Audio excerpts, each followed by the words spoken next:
আসসালামু আলাইকুম, কেমন আছেন আপনারা সবাই?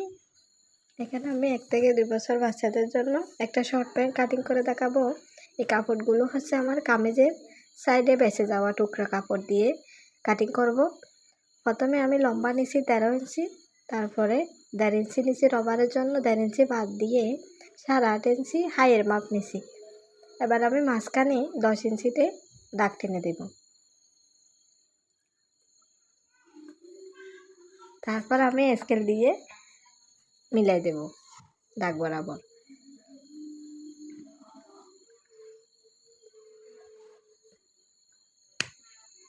তারপর নিচে আমি রবার লাগাবো, সেজন্য আমি কাপড় সবগুলো রেখে দিছি একটু করে কেটে।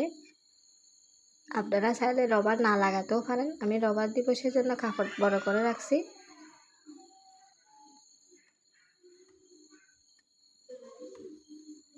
সেলাইটা আপনারা পরের ভিডিওতে দেখতে পারবেন।